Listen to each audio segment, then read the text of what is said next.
हम लोगों को सत्संग सुनने का ये अवसर मिल रहा। सत्संग जल जो कोई पावे, मैल आई सब कट कट जावे। ये सत्संग है, ये कोई किस्से और कहानियां नहीं, कथा और कीर्तन नहीं। ये महात्माओं की अजर अमर वाणियां हैं। यदि आपने ध्यान से सुन लिया तो निश्चय ही आपको अपने मानव जीवन के उद्देश्यों के बारे में पता चलेगा कि आखिर मनुष्य शरीर हमको क्यों मिला, क्या इसका उद्देश्य है, मरने के बाद हम लोग कहाँ जाएंगे, हमारे रिश्ते नातेदार कहाँ जाएंगे, हमारे कुटुंब परिवार वाले कहाँ जाएंगे, कैसे हमारी जीवात्मा का कल्याण होगा। इन सभी प्रश्नों की जानकारी आपको सत्संग के माध्यम से प्राप्त होगी। इसलिए एक एक वचन को बड़े ध्यान के साथ आप लोग सुनिएगा, समझने की कोशिश करिएगा और अपने जीवन में अमल लाइएगा। संतों महात्माओं के सत्संग में कभी किसी जात और बिरादरी, किसी कौम या मजहब या किसी भी व्यक्ति विशेष की कभी कोई निंदा चुगली आलोचना या किसी की बुराई नहीं की जाती। हरे नर नारियों, जब हम लोग इस संसार में पैदा हुए तो ना कोई जात और बिरादरी लेकर के आया, ना कोई कौम या मजहब लेकर के आया, ना कोई अपना नाम लेकर के आया। सिर्फ नंगे रोते हुए हम लोग इस संसार में पैदा हो गए। बाद में जो औजार उस परम पिता परमात्मा ने बख्शे, मन बुद्धि और चित्त, उससे जब हमारे अंदर चेतना आ गई तब हमारा नाम पड़ गया, कर्म के अनुसार हमारी जाति बन गई।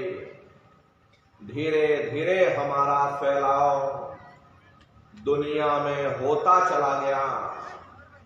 हमने बाल बच्चे बना लिए, हमने रिश्ते नातेदार बना लिए, हमने कुटुंब परिवार वाले बना लिए, हमने जमीन और जायदाद हासिल कर ली और इसको अपना समझ करके हम आप यहीं पर बैठ गए।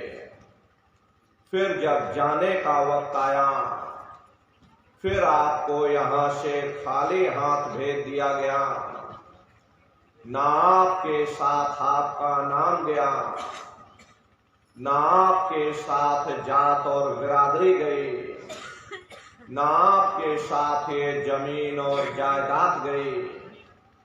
पर जिस छाया को प्राप्त करने के लिए आपने अपना पूरा जीवन गुजार दिया, तो ना माया हाथ में आई और ना छाया हाथ में आई। खाली हाथ आए थे और खाली ही हाथ आपको यहां से वापस भेज दिया गया। कहने का मतलब ये है कि उस परम पिता परमात्मा ने अति दया और कृपा करके आपको ये मनुष्य शरीर दे दिया और आपको स्वतंत्र कर दिया गया कि भाई मैंने तुमको ये मनुष्य शरीर दिया है तुम्हारी जीवात्मा के रहने के लिए। मैं तुम्हारी जीवात्मा को इस मनुष्य शरीर में बंद करता हूं तुम मेरे मकान के द्वारा उस मालिक की भक्ति करके अपनी जीवात्मा का कल्याण करा लेना। मैंने कुछ समय के लिए तुमको ये किराए का मकान दिया है। जब समय पूरा होगा मैं अपने सिपाहियों को भेजूंगा। उस समय पर तुम मेरे मकान को खाली कर देना। उस समय न जमीन जायदाद काम आएगी, न जात और बिरादरी काम आएगी। मन को, बुद्धि को, चित्त को और जीवात्मा को निकाल करके इस शरीर से बाहर कर दिया जाएगा। ये शरीर आपका यहीं जमीन पर गिर पड़ेगा, क्योंकि जीवात्मा के निकल जाने के बाद में ये शरीर सिर्फ एक माटी का पुतला है, उससे ज्यादा कुछ भी नहीं। आप इस मिट्टी के पुतले को ले जाकर शमशान भूमि पर जला करके राख कर दोगे।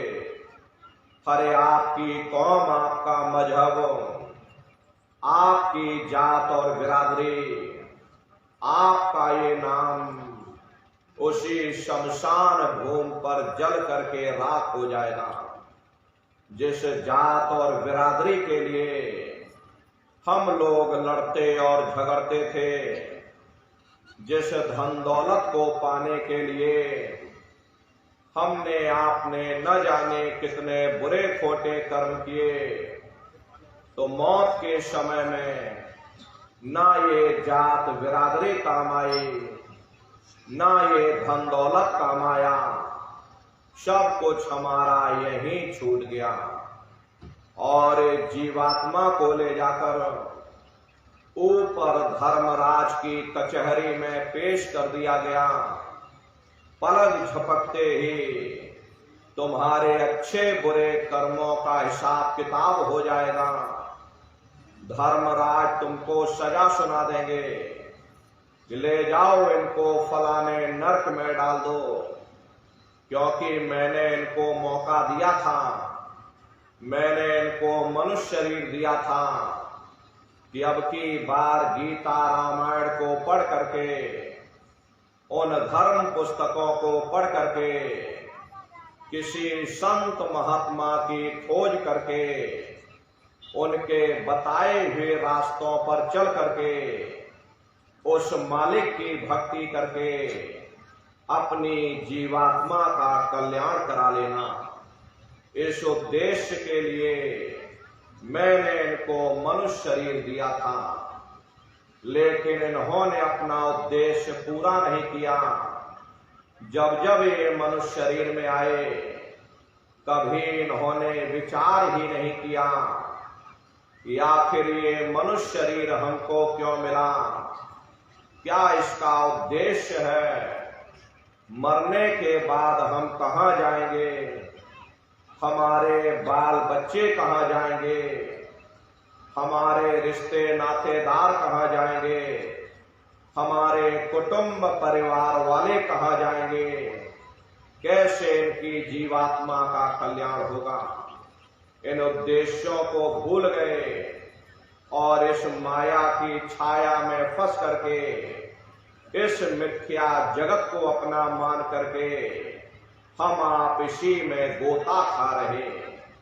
हरे न नारियों, इस दुनिया में हित मित भाई बंधु, रिश्ते नातेदार, कुटुंब परिवार वाले, इनमें से कोई भी चीज तुम्हारी जीवात्मा को इस अधोगति से बचा नहीं सकता।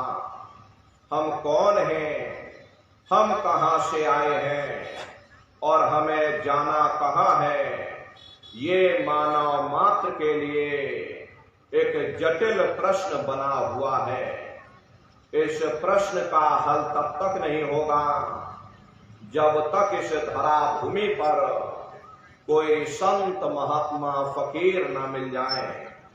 इसीलिए वह मालिक अति दया और कृपा करके संतों महात्माओं को इस धराधाम पर भेजते हैं।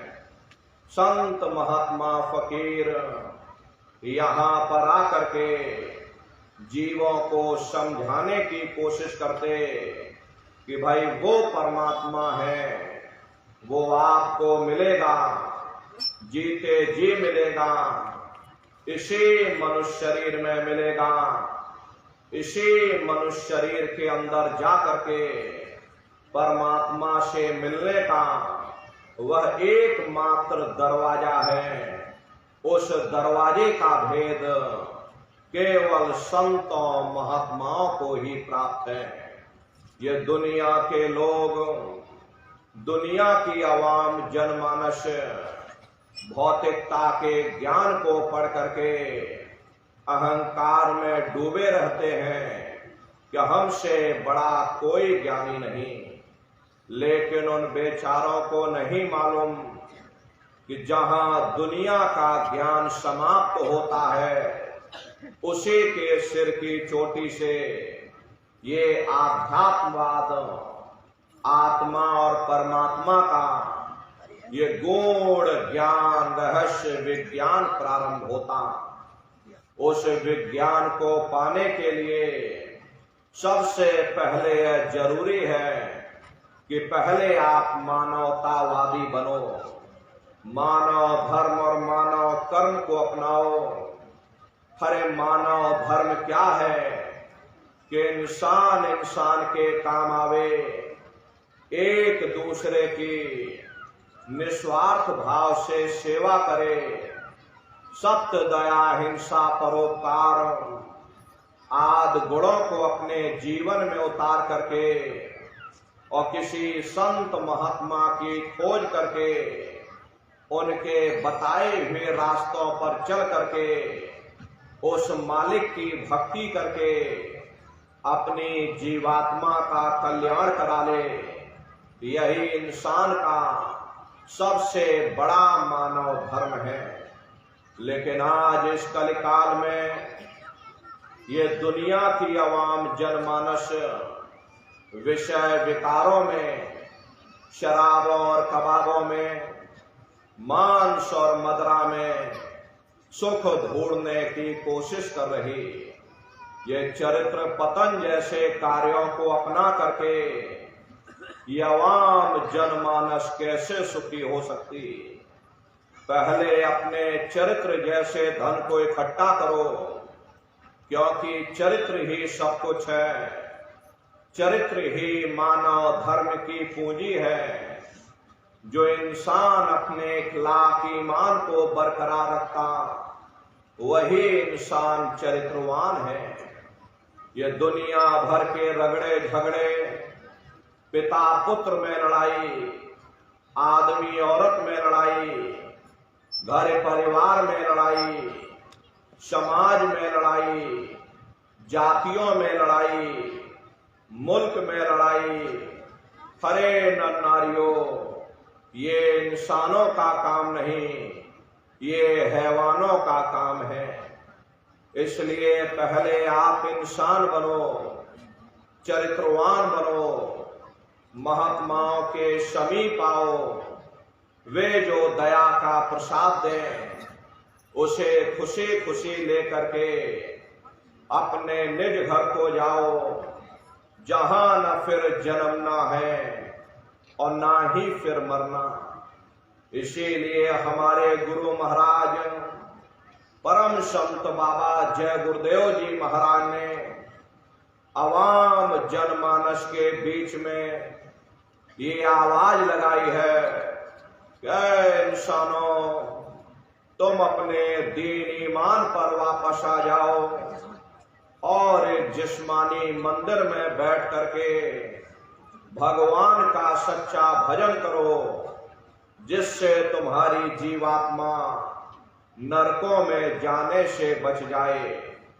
और हम माने ना माने, लेकिन संत महात्मा त्रिकालदर्शी होते, वे सब कुछ जानते हैं। अगर हम उनके वचनों को मान जाएंगे तो हम लोग बच जाएंगे, नहीं तो खाई और खंदक में जाकर गिर जाएंगे। इसीलिए अभी वक्त है उस मालिक से सच्ची प्रार्थना करने का, खुदा के सामने अपने गुनाहों की माफी मांगने का, हरे धर्म मजहब के नाम पर लड़ने झगड़ने का नहीं, जात और बिरादरी के नाम पर लड़ने झगड़ने का नहीं। हमने बहुत लड़ लिया, बड़े बड़े झगड़े और फसादे की, बड़े बड़े नुक्ताचीनी की, सिवाय नफरत के हमको क्या मिला। नफरत की ऐसी ज्वाला जली जिसमें घर जल गया, परिवार जल गया, समाज जल गई, जातियां जल गई, अब सारा देश जल उठा। इसीलिए सारी मानवता बहुत थक गई। हर कोई ऐसी छांव चाहता है जहां उसे ठंडक मिले, शांति और सुकून मिले। ये सब वही मिल सकते हैं जहां शांति के संदेश होते, सुकून के संदेश होते, मानव धर्म और मानव कर्म के संदेश होते।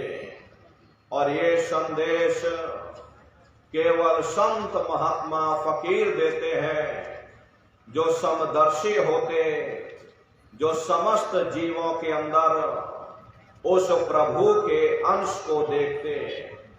ऐसे समदर्शी उन महात्माओं की खोज करो। ये मत देखना कि महात्मा के जाति के हैं, महात्मा किस बिरादरी के हैं। हरे जातियां कर्म के अनुसार बनाई गई, जन्म के अनुसार नहीं। मनुष्य की एक ही जाति है, वो है मानव जाति। और इसी मानव जामे में बैठ करके हमें उस मालिक की भक्ति करनी है। हरे नर नारियों, सुपच जात के भंगी थे, रैदास जी जात के हरजम थे, मीराबाई जात की छत्राणी थी। अगर वे सब उस मालिक को प्राप्त कर सकते हैं तो आप भी उस मालिक को प्राप्त कर सकते हो। लेकिन बगैर महात्माओं के, बगैर मुर्शिद के कोई भी जीव इस संसार समुद्र से ना कोई पार हुआ और ना ही कोई हो सकता। ये समुद्र ऐसा है जिसके ना इस किनारे का पता, न उस किनारे का पता। कोई नहीं जान सकता ये दुनिया कब बनी, कितनी बार प्रलय और महाप्रलय हो गई। लेकिन इतना जरूर मालूम है कि जिस दिन से दुनिया बनी है, हम लोग यहीं पर भटका खा रहे हैं। अगर इधर से हवा चली तो नैया हमारी उधर चली गई, और अगर उधर से हवा चल गई तो हमारी नैया डगमगाते हुए इधर चली गई। न जाने कितने युग और कल्प बीत गए, लेकिन हमारी ये नैया आज तक इस भव सागर से किनारे नहीं लगी। इसलिए नर नारियों, सौभाग्य से वक्त का इतना बड़ा वरदान आपको मिला, ये मानव तन आपको मिल गया। न जाने किस महात्मा की दया हो गई, न जाने कौन से जन्म जन्मांतरों के शुभ पुण्य कर्मोदय हो गए, जो आपको ये मनुष्य शरीर मिल गया। हर अब की बार मौका मिल गया है, समय रहते हुए अपनी जीवात्मा के कल्याण के लिए थोड़ा बहुत विचार करिएगा, वरना ये समय तुम्हारा निकलता चला जा रहा। हरे मिले नर देह तुमको, बनाओ काज कुछ अपना, पचो मत आए जग में, जानियो रैन का सुपना। हरे नर नारियों, जैसे रात में हम लोग स्वप्न देखते हैं, हालांकि उस समय पर हमें स्वप्न सच मालूम पड़ता, असली प्रतीत मालूम होता।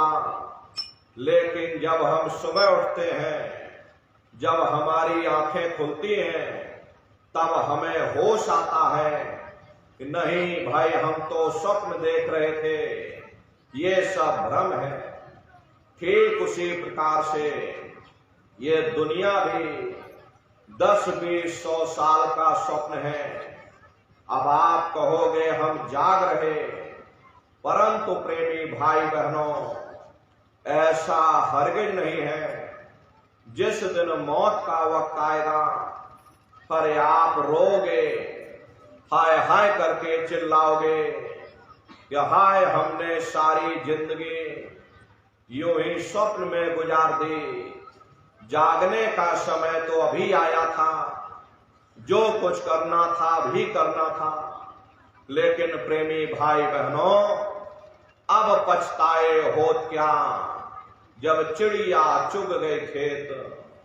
महात्मा प्रेम से जीवों को समझाते कि भाई देह और ग्रह सब झूठा, भरम में काहे को खपना, ये घर बार हमारा अपना नहीं, हरे पराया देश है, ये सराय खाना है, ये मुसाफिर खाना है, ये शरीर भी तुम्हारा अपना नहीं, ये भी काल का पिंजरा है, किराए का मकान है, पराया मकान है।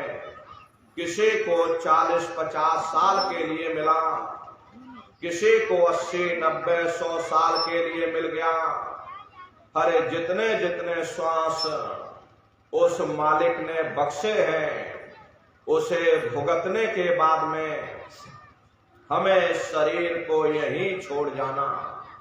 श्वास दुधारा नित्य ही जारी, एक दिन खाली चाम। हरे प्रेमी भाई बहनों, एक तालाब पानी से चाहे कितना भी क्यों ना भरा हो, आप एक छोटी सी नाली काट कर खोल दीजिए तो सारा पानी ही तालाब से बाहर निकल जाएगा। ठीक उसी प्रकार से हमारा ये शरीर भी श्वासों का भंडार है। जब तक श्वासों का भंडार जारी है, हम दुनिया के काम काज में फंसे हुए, दुनिया के कारोबार में उलझे हुए। लेकिन जिस वक्त ये श्वासों का भंडार खाली होगा, हरे टेलीफोन खड़क जाएंगे, तार पहुंच जाएंगे, संदेश पहुंच जाएंगे, सब रिश्ते नातेदार, सब कुटुंब परिवार वाले, सब अड़ोस पड़ोस वाले मिनटों सेकंडों में इकट्ठा हो जाएंगे। हरे नर नारियों, मामूली कष्ट नहीं होता, मौत के समय में घनघोर पीड़ा होती है। सहजो बाई ने उस पीड़ा को बयान किया कि सहजो मौतें आईया, अंगे अंग दिया तोड़, और हिया जरे छाती फटे, उठे पीर घनघोर। गुरु महाराज सत्संग में फरमाते थे कि जैसे 1 लाख बिच्छू एक साथ हमारे जिस्म पर डंक मारे, उससे भी लाखों करोड़ों गुना ज्यादा मौत के समय में दर्द होता है। जब मृत्यु आती है तो किस तरह से प्राण निकलते, प्राणों के निकलने की क्या प्रक्रिया होती है, जरा उसे भी आप लोग